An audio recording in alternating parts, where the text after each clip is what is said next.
So tonight we're going to talk about hormones. Lots and lots of fun. So I do have a little disclaimer that we're going to go through for this one, that this is a educational class only. I am not prescribing anything, and that there's anything that I'm speaking about is not considered curative. And you also need to know that any supplements that are mentioned in this program, that I do not get paid to talk about these supplements at all, or paid to endorse them. All right, so we're going to start with puberty, and several of you I know have children, or you have grandchildren, and we want to start looking at hormones when we're young. So we're going to start with little boys. So when we start puberty, normal age starts around, puberty for boys is around age 9. And puberty is usually around 9 to 14 with boys. And we start noticing specific signs for puberty. One is change in body odor. We start getting some attitude changes. We'll start getting a little feedback from them. We do notice that little boys start getting to be more reclusive. They want to kind of have their own space. Body changes, we start looking at hair growth, and that's on their face, under their arms, the genitals, and their legs. We'll start seeing skin changes, and that results in some oily skin, which creates some acne. And then we go through rapid growth spurts, and I tell my daughters, just wait, because they're currently towering over the boys, and then all of a sudden high school comes and boom, the guys beat them quite quickly. We see those voice changes. The first sign, the very first sign that boys are going through puberty is that their testicles descend and their penis elongates. So that's a really good hint that that door is opening, and to be aware. They start getting erections, whether the wind blows or a girl walks by. That's all it takes. They start building muscles, so they go from having this kind of benign figure into starting to get more muscular. They definitely eat more than usual, and I hear that from all my mamas, that they just can't keep enough food in the house to feed them, so we get a gain in appetite. Growing pains for sure, because they grow so fast that you definitely hear about cramping and pain in the legs. And arms, as the arms are elongating, guys get some nice long arms to them. And then they'll start some self-exploration of the body. We see that Adam's apple come in, and of course we see the broadening in the chest and shoulders, and that's very definitive boy turning to man. So for little girls, normal age for puberty to start is around 8 or 9. 8 to 14 is considered how long it takes to really get into puberty and start moving forward.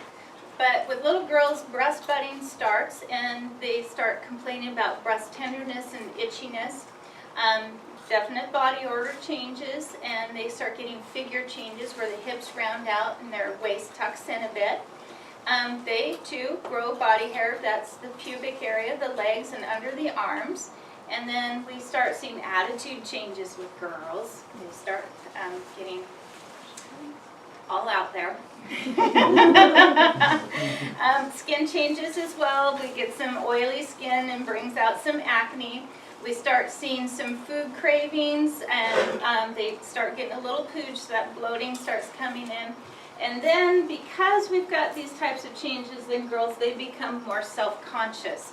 And we can definitely start seeing changes in their self-esteem. And that's one of the things that I work with my mamas on, is making sure that they really, with boys and girls, we're very, very supportive as these body changes come through, that they're normal, they're natural. I think that's the most number one thing, that we don't ever want them to feel shamed by these changes that are going on their body. We don't ever want them to be shamed if they start body exploration. I know that there are different religious beliefs out there, and that's for each of you to define in your own home, but it is normal and it is natural. Girls definitely get growing pains for sure. We hear that a lot. And then the awareness that guys kind of don't have cooties anymore. They start turning their heads and start looking at those guys. They're starting to get kind of hot. So we see that. And then, of course, for them, the self-exploration of their body, too. All right, so here's the thing, is that we're seeing this happen where puberty is starting too early in children. And what that looks like is before the age of 9 for boys and before the age of 8 for girls. And this is called Central Precocious Puberty, or CPP, and it's triggered when the brain tells the pituitary gland to release puberty hormones called gonadotrophin hormones too soon. And the result is that girls start producing estrogen and boys start producing testosterone, and sexual development begins. So the reason we're seeing this is a few things. One, the chemicals that are going into the foods, the chemicals that are going into the animals that we're consuming, and then we're also seeing a lot of men and women on hormone replacement therapy in cream form. And because the parent, mother or father, is on estrogen or progesterone or testosterone, when we're handling the kids, we're giving them hugs and loving on them and like that, that cream rubs off onto them, and they are absorbing that hormone replacement therapy product, and that sends a child into early puberty. So we want to watch if we're using creams and like that, that they're not going on the hands, that they're being applied elsewhere on the body that can't transfer to your child. Okay? So, yes? And the parent is sleeping in a bed, the child comes in there and they're touching the sheets. Right, on the sheets. So there's as other well, ways of rolling getting around it. in the sheets. Yeah. So that's something to be very aware of. Okay? So, if this occurs, what we do in the holistic side is we work on, one, making sure it's where it's coming from. If it is coming from mom and dad, we have to change how that's being managed. If it's coming from food, our number one thing to do is we put them on a liver cleanse to help detox that liver out and get those exogenous hormones out. And then the next thing we do is we start supporting them female-wise or male-wise so that the body slows down and puberty isn't becoming so aggressively fast. Okay, so we just start slowing it down, but the big one is getting that liver to dump those hormones that don't belong. Okay. All right, so puberty gone wrong. And this is one of the things that I wish everybody knew about, and I wish I would see people more frequently, is when we start getting different symptoms young. And I see little girls, their moms will come to me and they say, I'm hearing these symptoms, is this normal?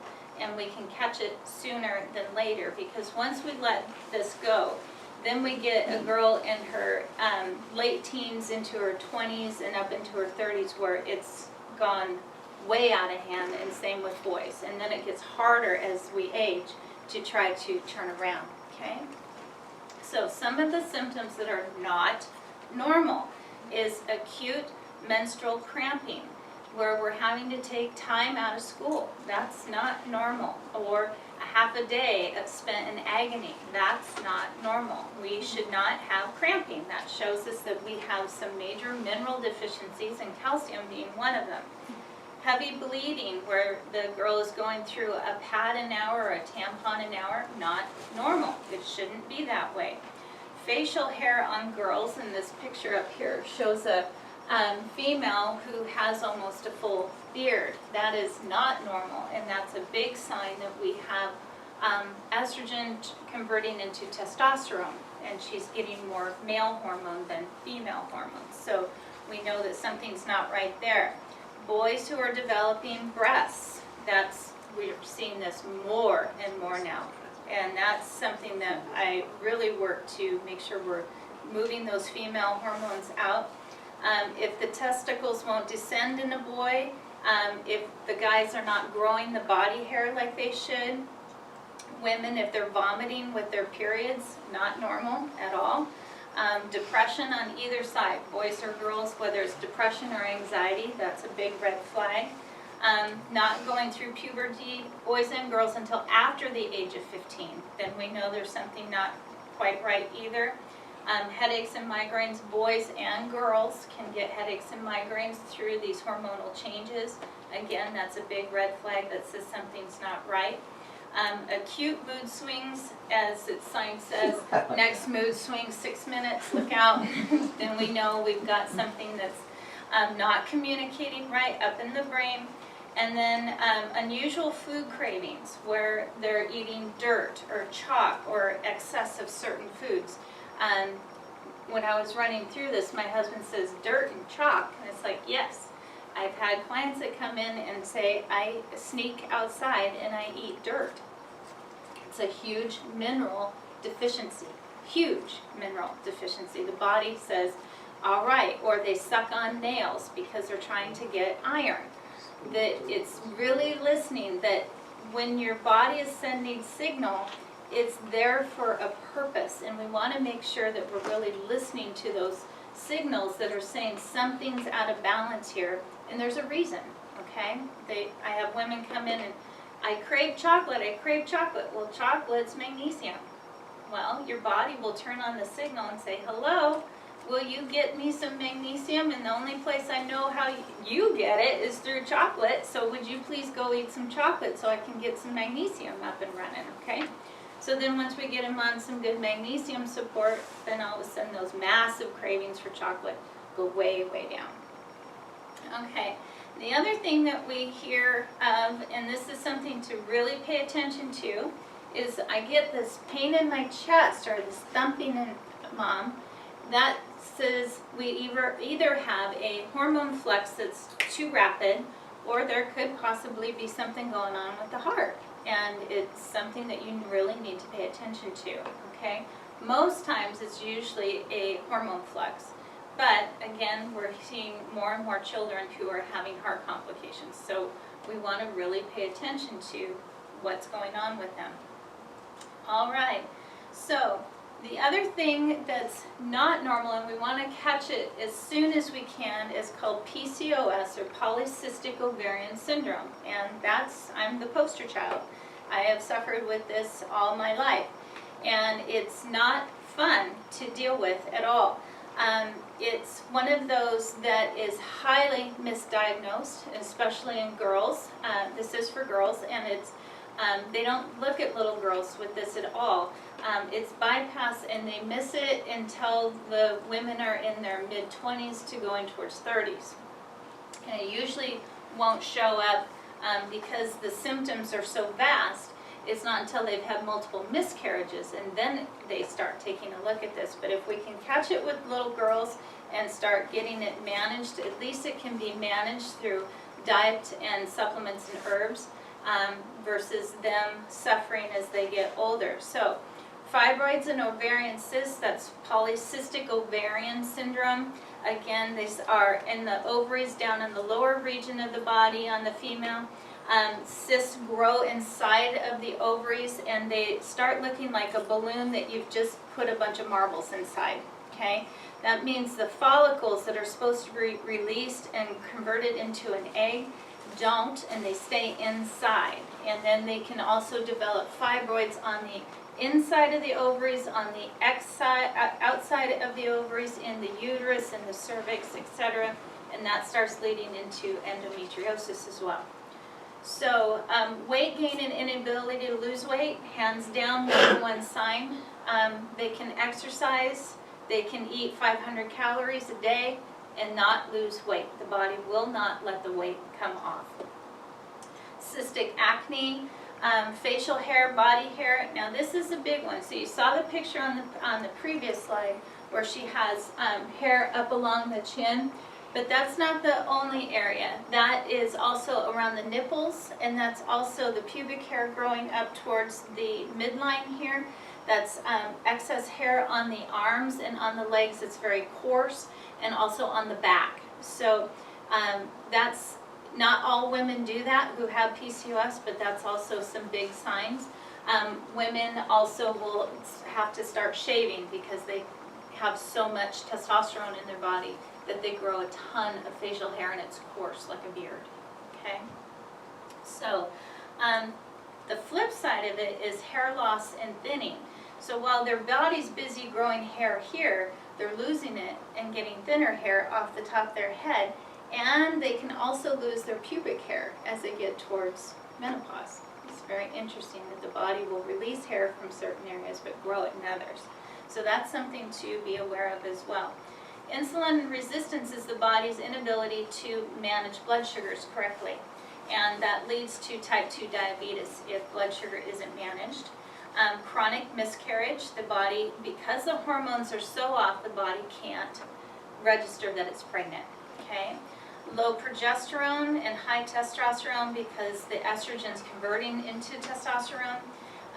They'll have missed and irregular periods. There's many women that I see who have 2 to 3 periods a year. And they consider themselves lucky, and I don't. That is a big sign that something is very, very wrong. We talked about infertility. Part of being we have miscarriages, but then there's also the side of they can't get pregnant, or they get pregnant in their 20s, and then they skip many, many years, and then they keep trying and trying and trying to get pregnant, and they can't, and they miscarry if they do get pregnant. Skin tags, and those are little skin growths that will come in off the skin, which is also a sign of prediabetes, so that's something to watch. Anxiety and depression is very common. Because the estrogen levels are skewed in the body, the gallbladder does not function right, and it ends up having to come out. And they have acute liver issues because the body can't convert those hormones and get them out like it's supposed to. Now, on the flip side, here's the guys, and this is gynecomastia. And we're seeing this, and you probably see this too when you go out to the lakes and swimming pools of little boys growing women's breasts. And this is not okay or normal either, and this never used to happen, and now it's happening in droves. And as I said earlier, this is the body getting interrupted by female hormone excessively and not enough testosterone in the body. So again, this is a male body, male liver who cannot convert properly the hormones and get it out of the system. And many guys end up having to have plastic surgery to have their chest redone so that it looks more like a man than a woman. Okay, so the next slide we have here is when should you start looking at introducing nutrition and supplements for helping your kids with healthy puberty. And for me, optimally, it should start with the mom before she even conceives, so that baby is as healthy as possible, and then moving through toddler years on all the way up. But many times we don't come see someone like me until they're older. So optimally, if we can start getting girls in the office here at around 8 and boys around age 9, and then we start supporting them through puberty that way. Okay? All right, so we're going to look at the endocrine system, where everything's at, so that you understand what we're talking about. So as you can see, we have the human anatomy here, and one of the control towers is your hypothalamus. Everything is deep brain when you look at the hypothalamus, the pituitary, and the pineal. That's deep brain. But these guys are your master control glands. These are the ones that release the hormones to the body that tell it what to run and how much to release, etc. So then we go into the thyroid that sits in your neck, and then in the back of the thyroid is called your parathyroid. Your thyroid is an endocrine modulator, meaning it modulates how hormones are being used in your body. The parathyroid does a completely different job. It tells calcium, do you move into the bone to create strong, healthy bones, or to move out of the bone into the blood. So it has a completely different function than the thyroid itself. The thymus gland, it sits right here in the chest, and it regulates part of your immune system. It's the one that sends out those white blood cells to go fight when you get sick. Your kidney and adrenal glands all kiss each other. They sit on the back of the body, and the adrenal glands sit on top of your kidneys, and they are about the size of your thumb. They're little guys, but there is a ton of hormone that comes off of those. That's mainly where guys get their hormones. And gals, when we switch from our ovaries, which is down in the pelvic wall here, when women are going through perimenopause, we're shutting off our hormone supply from the ovaries and jumping up to those adrenal glands and start getting hormones. And of course, guys get their hormones out of their testes. Okay, so let's all get along. We want those hormones to get along. So the hypothalamus, pituitary, and adrenal is commonly referred to in the medical society as the HPA axis. And it's because they create a pretty much triangle. We've got the brain, the hypothalamus and pituitary, and then the adrenal glands. And they do a lot of talking. And then the other organs that I just talked to you about, they are all required to communicate properly to get us moving through healthy perimenopause and menopause smoothly. If the hormone issues are present in the 20s up until 40s, we have to address those now, because by the time we get into this next section about perimenopause and menopause and menopause, that's when things start getting really, really rough. So we need to start looking at hormones that go wrong in our 20s on up. So for women, what we need to watch for is if we have depression, anxiety, missed periods, prolonged periods, acute cramping, heavy periods, inability to get pregnant, hair loss, facial hair growth, acute fatigue, pelvic pain, pain with sex, vaginal dryness, worsening of PMS symptoms, weight gain, or decrease in bone density. These are red flags in our earlier years that we need to address now, so that by the time we're 40 plus, we get things balanced out, ladies. So those are flags that say something's not right hormonally and we need to work with them. And then for men, we look at, all right, depression, lack of drive and initiative, breast growth, lack of facial hair, weight gain around the stomach, decreased sex drive, irritableness, genital numbness, loss of morning erections, loss of strength, sweats or hot flashes. They don't call them hot flashes for men, by the way. They're called flushes. Okay. I thought that was pretty funny. Mood swings, difficulty getting or maintaining an erection, hair loss, fatigue, loss of muscle mass, decrease in bone mass, shrinking in testicles, they withdraw, insomnia, they're less productive at work, and infertility. And now again, these are all signs with men that in their 20s to 40s, something's not right, and we need to address it sooner than later, because again, we have some type of hormonal upset. And many people will flock to the doctors and get put on antidepressants or anti-anxiety medications or some other medication, not dealing with the true cause. And 9 times out of 10, I will get a client in and I'll say, okay, so what does your hormone panel say? My doctor didn't run any hormone tests. She just prescribed this, without starting to really dig at why the body's doing what it's doing. And of course, once we start one medication, that becomes a cascade of additional medications, because we're treating symptom after symptom. And we don't want to treat symptom, we want to find the cause, the root cause of why the body's doing what it's doing. So the only disclaimer I have is on the hair loss. And there are people, men who get male pattern baldness, and it's hereditary. So that's normal hair loss. There's not a whole lot we can do about that genetically. They have yet to be able to fix that one. I think Hair Club for Men is the one they go to get things straightened out back there. But if we have a normal head of hair, like my husband has a nice thick full head of hair, and if all of a sudden his started falling out, then we know something's not right. If he ever loses a hair, I'd be amazed. Okay, so let's step into perimenopause for women.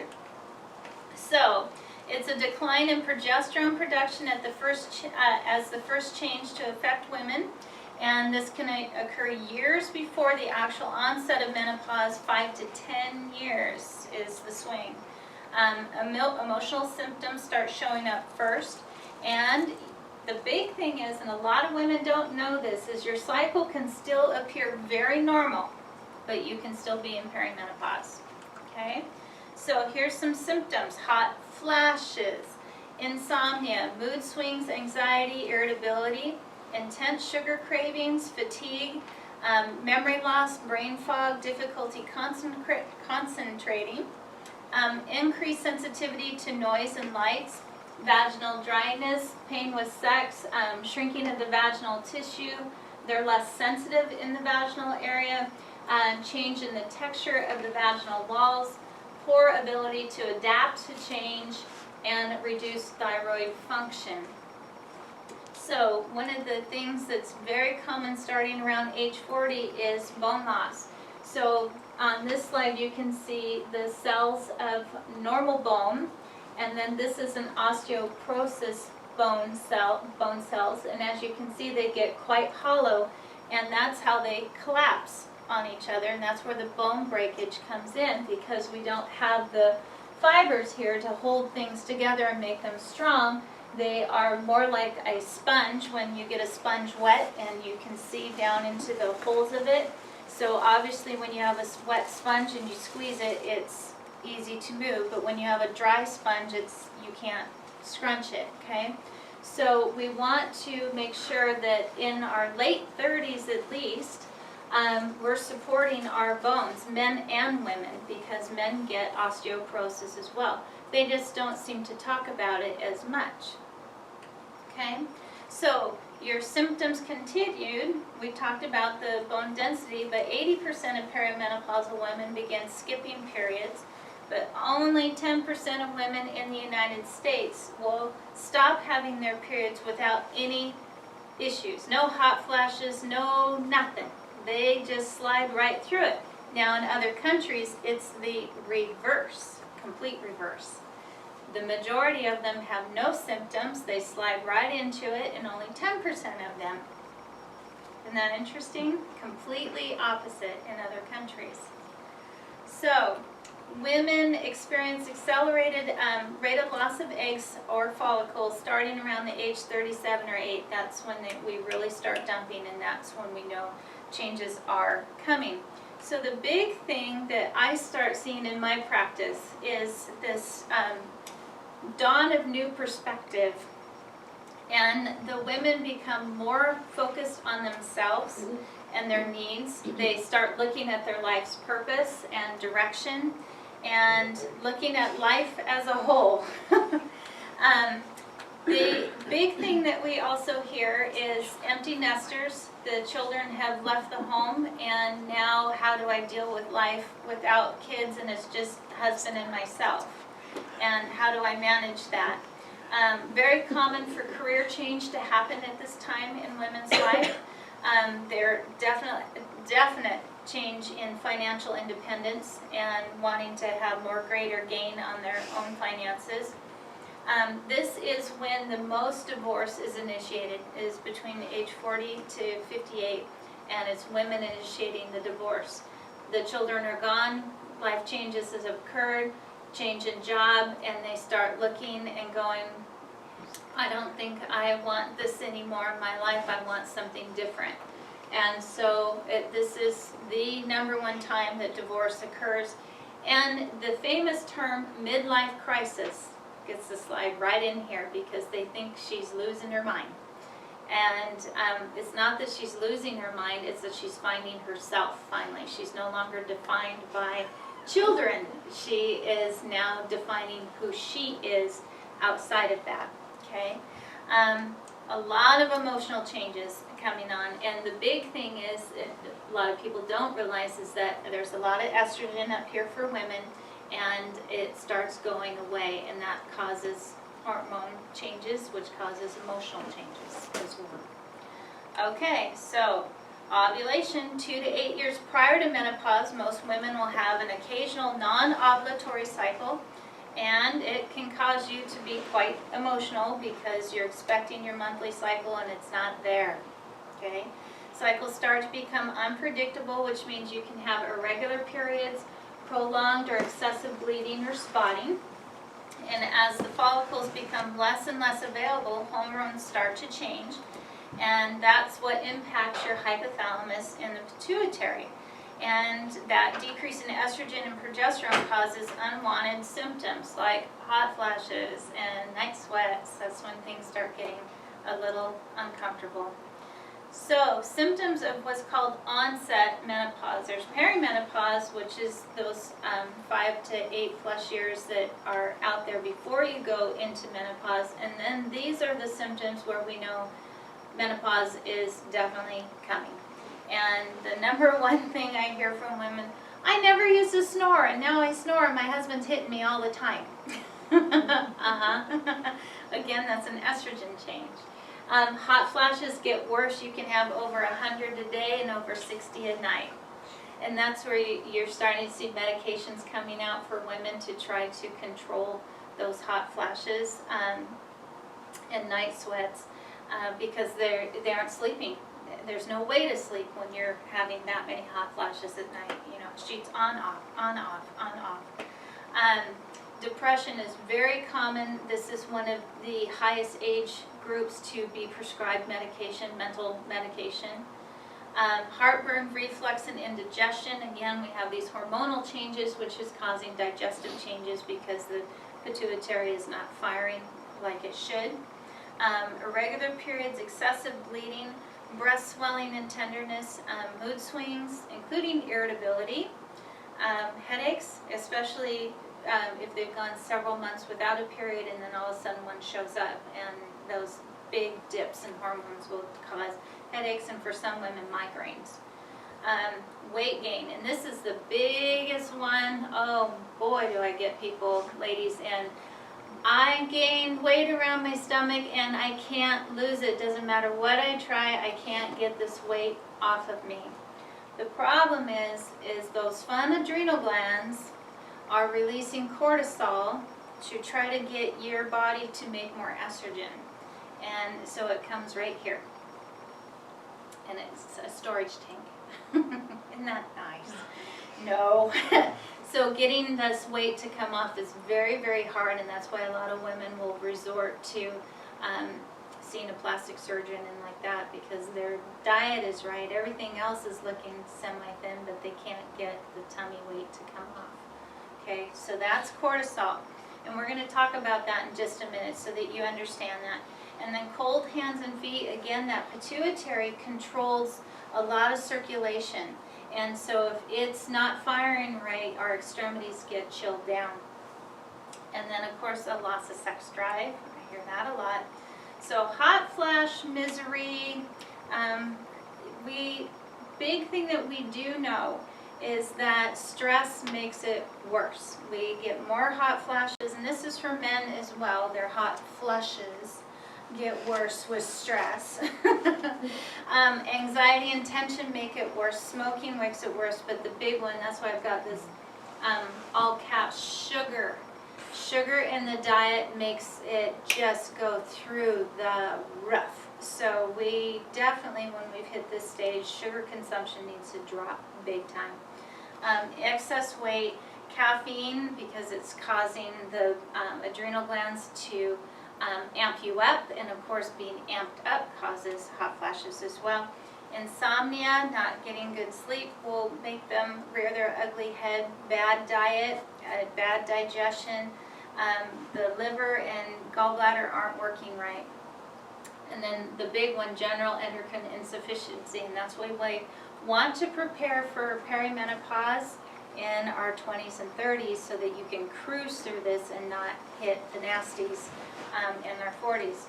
So they have thought that hot flashes are caused by the hypothalamus not getting enough estrogen, and it's called FSH, or follicular stimulating hormone, because the follicles aren't there anymore in the ovaries and they can't be released. And so we're getting this feedback that's not happening because they're not there. Okay. All right, so night sweats, that's the other nightmare.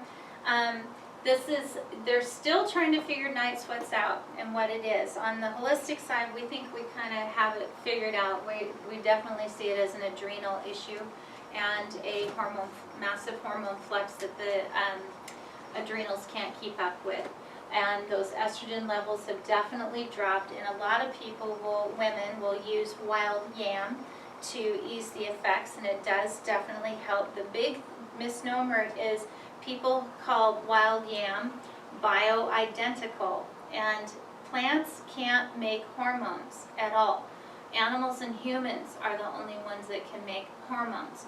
So when we're using wild yam, you're not using a progesterone substitute. It is a plant, okay? And it is a plant that actually, when it comes inside of you, it causes a molecular change where the body's cells say, oh, this looks like progesterone, and then it will step in that way, okay?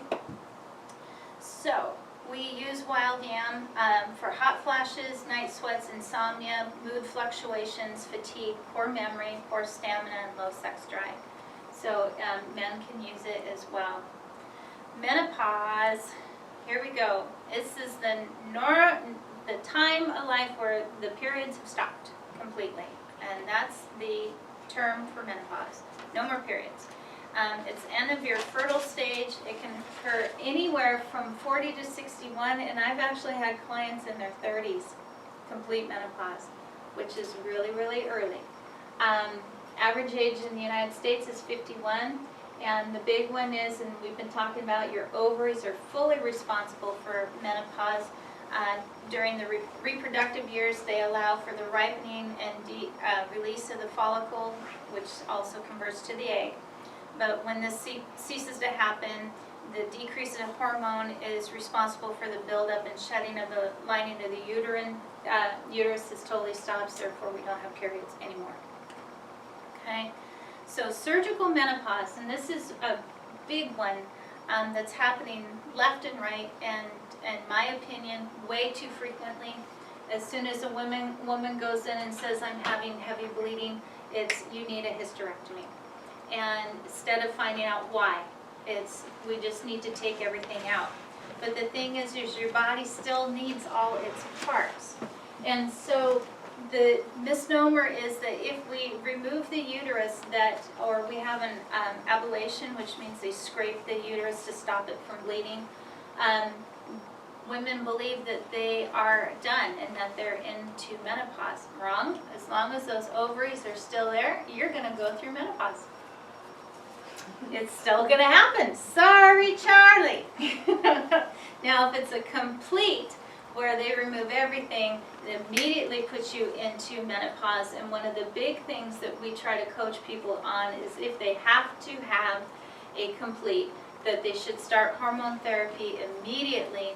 One of the big things is it causes women to, quote unquote, go crazy and become suicidal.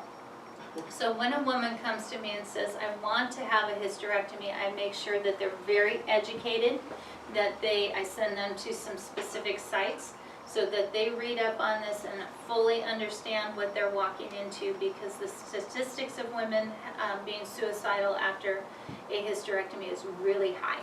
So it's not something to treat lightly. We need to really pay attention to that. And again, it's all about prevention. Let's deal with it beforehand so that it doesn't ever come to this, okay? Those who do have a partial hysterectomy will enter into menopause 4 to 5 years earlier, okay? And yes, they'll still go through hot flashes and everything else, okay? So men, we have menopause, aka andropause, and for men this can start around age 38, but 40 is about normal, and go up through 65 depending on the guy, okay? So here's what men's life change looks like. We get worsening of snoring. You think they snore bad now. Wait until those hormones start changing. Boy, oh boy, do they start snoring. Heartburn, indigestion, and reflux is a big one. Usually because tummy's getting bigger, so it pushes in on the gland, on the organs, and we start getting some definite indigestion and reflux. Elevated blood pressure is very common. Increase in cholesterol and triglycerides. Weight gain around the hips, thighs, and breasts because the testosterone is converting to estrogen in them. Dry, thinning skin, loss of body hair. They're needing to shave less. They don't have to shave as much. The prostate and urinary tract starts acting up in men, so we start definitely hearing about that. Osteoporosis. They start losing interest in sex, and they have a difficulty getting an erection and or maintaining it, so they take that little blue pill. Some other things that we look at is the spontaneous morning erection is gone. Gradually increasing in fatigue. They tend to start getting very discouraged at this time of life because the testosterone and other hormones aren't driving them like it used to. Low mood, depression, or irritability. They start withdrawing from activity and relationships. They become, they want to go in their man cave and stay there, hands down. Their muscle mass declines. They become more of a pessimist. Loss of strength, brain fog, memory loss, sleep issues, night sweats, and structural changes. And when you see on the slide here, we have a guy at 35 years old, and this is where that osteoporosis in men start coming in, that they start going further and further down in their posture, and belly starts coming out more this way. And women as well, we start seeing the hump in the back, the neck starts coming forward, etc. So that's where Dr. Steve helps them get their posture back up and running again, and we start supporting bone mass, okay? So we're going to dive into the adrenal glands because this is for men and women, and it's really important because it affects everybody, because from the time you're born, they're flying, okay? So your adrenal glands, again, sit off the kidneys right on top, okay? And they have multiple functions, but they are your backup glands for hormones. For men, that's where your hormones are coming from. For women, that's the source your body's going to rely on once your ovaries shut down. The big thing is this, your stress level directly affects how they function. And if you are constantly under stress, then you want to think about constantly putting your body in a fight or flight state. It's always struggling, and trying to keep up hormone production, and it's having to deal with your stress as well. And people say, well, I'm not that stressed. Well, you wake up late, your alarm didn't go off, your kids' homework didn't get done, oh, you didn't sign these papers, and you get onto the road to go to work and there's an accident, so you're backed up. Then you get into work, oh, what about that meeting you're supposed to go to? And then you get through part of your day and kid calls up, oh, I'm sick, and then you have to drop everything, go pick them up, and then you go, oh my gosh, what's for dinner? And you gotta hurry up and make dinner, and oh, the laundry's not done, and this isn't done, and I have to have that done, and it just builds. That's day-to-day stress, and that keeps those adrenal glands flying all the time, okay? That's called life, right? But how are we coping with it on the inside? Because it's being driven and driven and driven, and it wears those adrenal glands out. That's why it's so important to have nutritional support in place so that you're feeding those adrenal glands, okay? So, supplements that we use in the office here for adrenal support, I have them listed here, and the next thing we're going to look at is those people who are choosing to use hormone replacement therapy. And I have a big buyer beware. So it's been proven clinically to be unsafe to use hormone therapy, prescribed hormone therapy, for long-term use. It causes heart attack, stroke, blood clots, diabetes, and osteoporosis. And this also goes under the clause of birth control, okay, hands down. So when we're using any type of hormone therapy, they've not been proven clinically safe for long-term use. So the big one for guys that we're hearing that really came to be a big push starting around 2008 is low T. And now you're hearing guys get put on testosterone cream left and right, or injections, patches, etc. This is some big stuff because it is a big money maker. This is a big, big money maker. But the problem is when you look at it statistically, it's not fitting.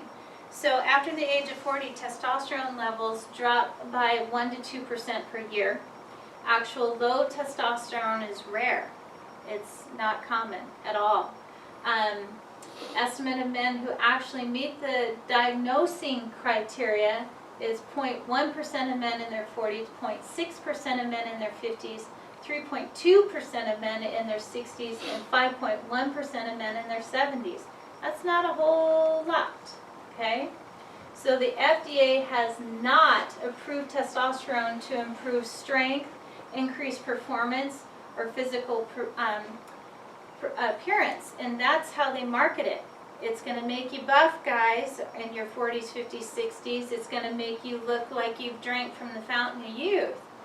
But when they started the studies on it, they found out that, whoops, we have to pull it because people were dying of heart attacks and strokes on the studies. They had to stop. But the problem is that the commercials are reporting these side effects as rare. But the studies had to stop because they were knocking off left and right. But they don't tell you that, and people don't go in and start looking at what actually was going on in those studies. So men feel great. The first 6 months that they get put on testosterone, they feel amazing.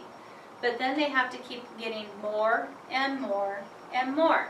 And this is called cell receptor flooding, or hormone flooding. Did you have a question? Yeah, the testosterone for that they, where's the source? The source? Yeah, what's it made from?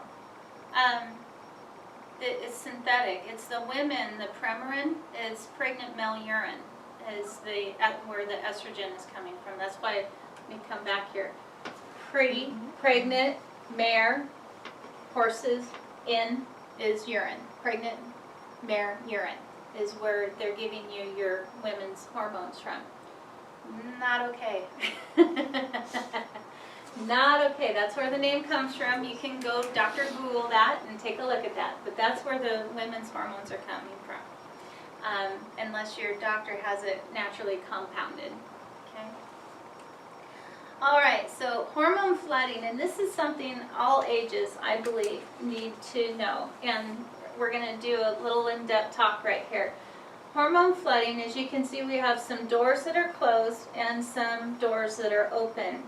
So this over here is a human hormone cell, and these little points out here are what are called receptors. So think of it like a sunshine. So as you can see, the receptors are out and they're able to openly receive hormone coming through the body. And what happens is that we'll use the testosterone as an example. We'll start putting some testosterone into the body, into the bloodstream. And so the receptors say, well, I'll take some of that. I get you. I'm part of that 1%, right? And so then it starts going in and we start getting some testosterone into the cells.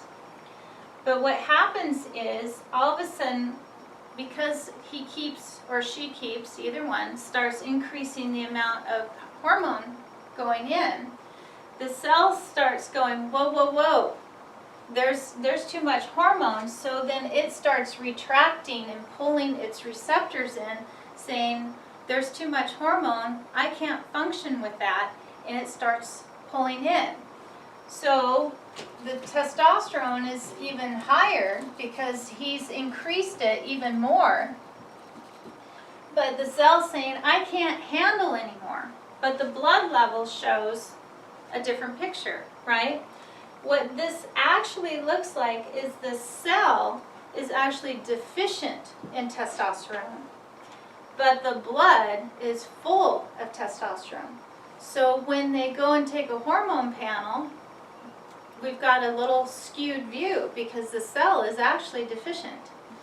But the blood says, I'm great, I look fine, okay? So we can damage our cells in receiving hormones by not treating this correctly. So that's why I showed the doors that are open to receive hormone and the others are closed. So I always try to give my clients that type of image of, are your doors opened or closed to receive your hormone? So as we can see, sorry, I'm closed. I can't take any more on. So women who are on bioidentical prescribed estrogen can cause hypothyroid conditions due to too high of estrogen levels. And the thyroid test can come back normal, but they have hypothyroid symptoms. So we really have to watch when we're using hormone therapy what it's doing to the rest of the body, and that's why it's really important to make sure we get our levels tested. So we talked a little bit about this earlier, but I really, I'll put those warnings out for you guys in my talks because this is important.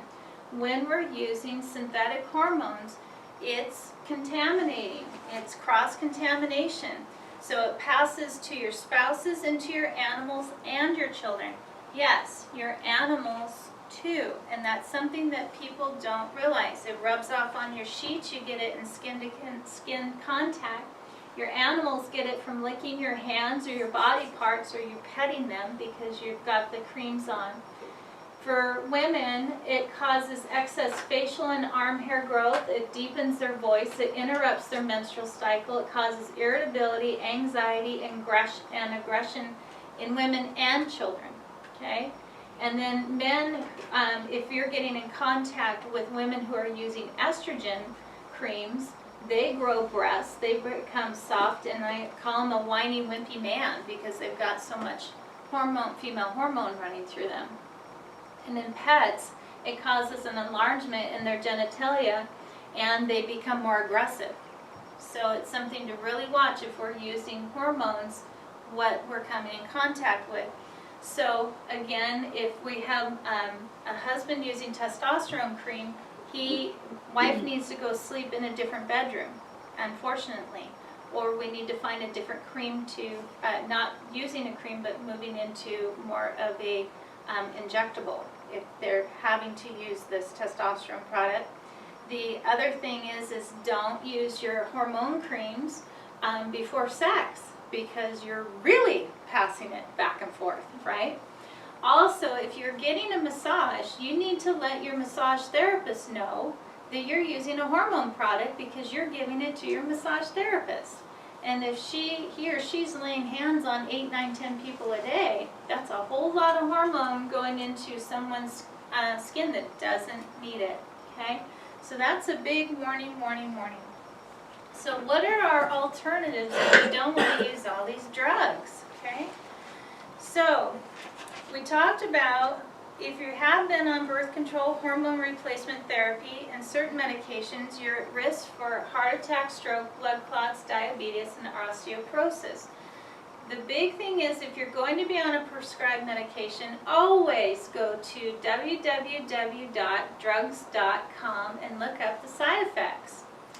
And start seeing what these medications do to your body so that you are highly aware.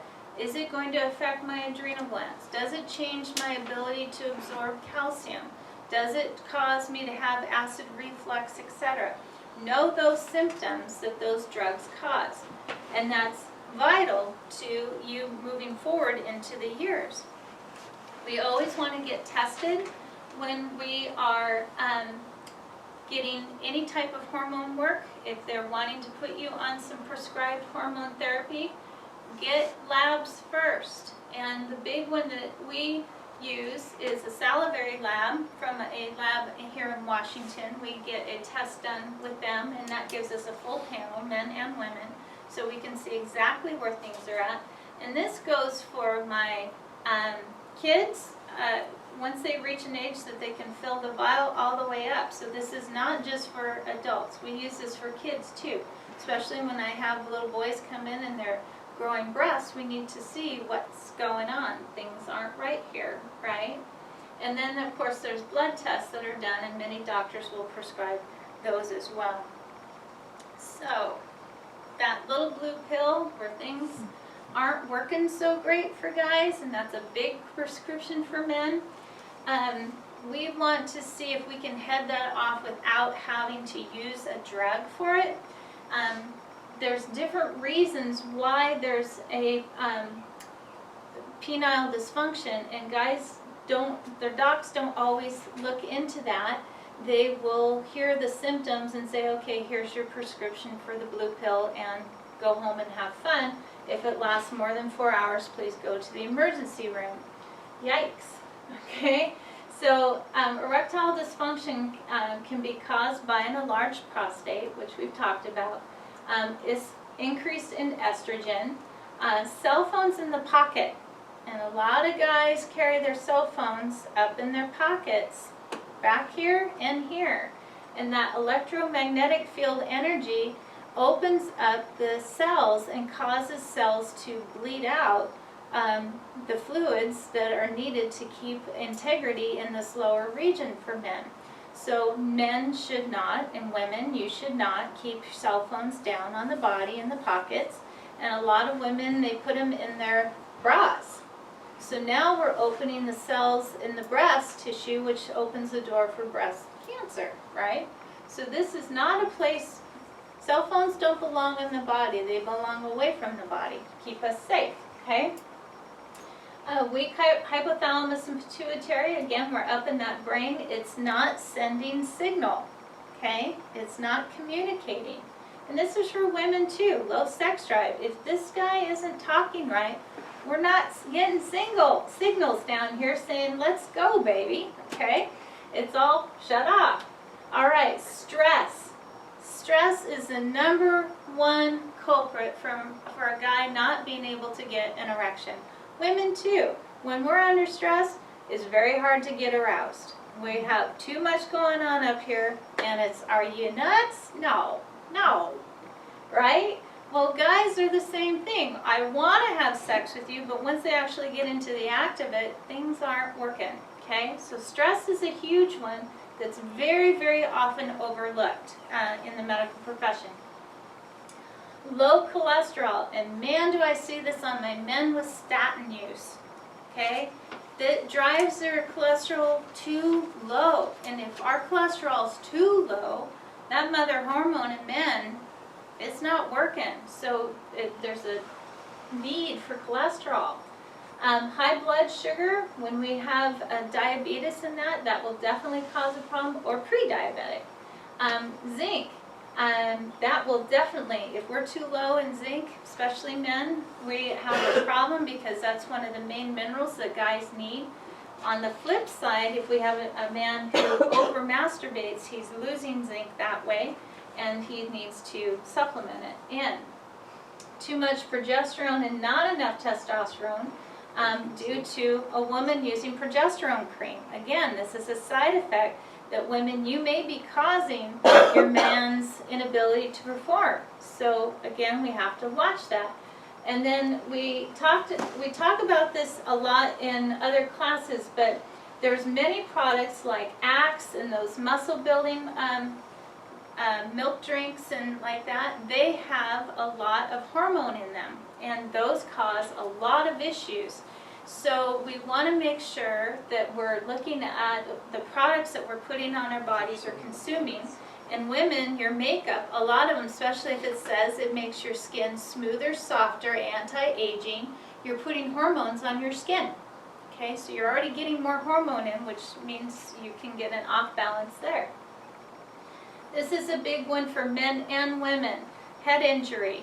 And that's a concussion, any type of blow to the head, whether we've had an open wound to the head or if it's a closed head injury.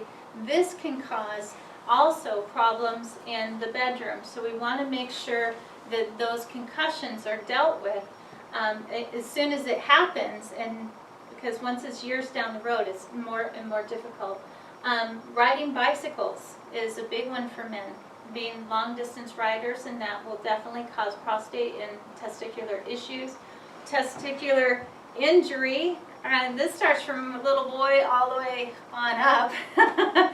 Balls being hit in the private areas, and just being kicked and hurt and landing. American's Funniest Video. Yeah, America's Funniest Home Videos. Prime example of testicular injury in its prime. The mascot for that hockey, was it the hockey team the other day that jumped and landed? Yes, boom, boom. There's those testicular That was injuries. horrible. Yeah, as all of us go, oh no. We can feel for you, baby. So then medications too, if you're on prescribed medications, and that's why we go to drugs.com, many of them will cause libido issues. So we gotta take a look at that, okay? All right, so here's a list of some supplements and herbs for men. And here's Lee Carroll, he's from MediHerb, and he is in his 60s and in his prime, and looking pretty good, without having to be on testosterone and like that. And here's some supplements and herbal support for women. And she is 74 years old. Isn't that amazing? And she's rocking it, absolutely rocking it. So just because as we age, it does not mean that our body has to decline. If we take care of it, we can, not all women are going to be walking around with guns like that, but definitely if we can take care of it, we're going to have a rocking body all the way into our 90s plus, okay? All right, so as we talked about, that there's a lot of depression that can occur over the age span from children, puberty, all the way up, and there's a lot of anxiety that can occur as well, and so we look at different forms of supplements and herbs to help combat that naturally without having to be on prescribed medications, okay? And then the other one that we look at is cognition, because we hear people say, I have brain fog, I have memory loss, I get confused, I'm turning my words and numbers around, where are my keys, right? That's a big one. Where's my keys? Where's this? For me, it's where's my glasses? I can never find my glasses, right? So we look at what can we do to support that brain and getting it up and running as well. And the big thing is we have to look at our lifestyle. What does your blood glucose look like? Where is that at? A high blood glucose diabetes is considered Alzheimer's 3, diabetes 3 or Alzheimer's, okay? High blood levels are immediately shown in scientific studies now as a direct relation to Alzheimer's and dementia. So I'm sorry I did a reverse on that. Can you say that again? So high blood sugar or diabetes is considered diabetic 3 or diabetes 3, which is a direct relationship to dementia and Alzheimer's because it's a brain on fire. The blood sugar is too high, okay? So we call it brain on fire. Those brain cells just cannot function when the blood glucose levels are that high, okay? We have to have dietary fiber. We've talked about this in 2 classes now about the importance of ingesting fiber because it takes out excess hormone that doesn't belong, okay? We want to exercise. Again, that's another way to move hormone through the body and to increase hormones. So even if our hormones are low, exercise will help increase it, and it also helps with cognition. Stress reduction is huge, and for each person that looks different. And that's maybe going out for walks, that may be journaling, that may be listening to music. What stress reduction looks like to you is going to be different from the person sitting next to you. It can be yoga, it can be Tai Chi, whatever. Prayer is another big one. Meditation, those are great ways of calming yourself down. Getting into a new job, because sometimes jobs are too stressful and you need to make an executive decision for your health to step out of your position to take care of you so that you last to be 100 and something, okay?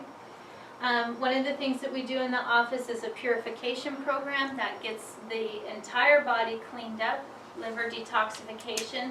Anybody who has hormonal issues, we try to do those cleanses at least twice a year. Keeping a balanced diet of proteins, fats, fruits, vegetables, nuts, and seeds, and we want to reduce those starchy carbs because those are the ones that increase that blood glucose. And we want to totally get rid of processed foods and sugars because they mess with your hormones, something fierce. We want to get rid of all fake sugars and any foods and chemicals, and also in your cleaning products as well. We want to get all that out because what touches your skin is in your blood. And then again, this one's hard for people, eliminating alcohol, but again, alcohol will spike those hot flashes and that. So if we can't eliminate it, then we need to be careful with our alcohol consumption because it will cause mental health issues, and it will cause blood sugar issues, and it will cause hormonal issues. So we have to watch that. And we always want to stop smoking. Okay, so a quick recap based on what you've learned tonight. You can see the importance of supporting yourself from puberty all the way up. It's important to address those hormonal issues as soon as they come up. And we want to make sure to have proper lab work done before any hormonal prescriptions are made. We don't want this to be a guessing game. We have a quick disclaimer here. Any of the slides that you've seen tonight of pictures, they are not mine. They are Google images. And anything with asterisks have been from my mentor, Dr. Rhonda. I want to thank you all for coming. And again, if you would like to refer somebody to me, new patient office visit is $50. So we'll address some questions here in just a minute, but I want to thank you for coming.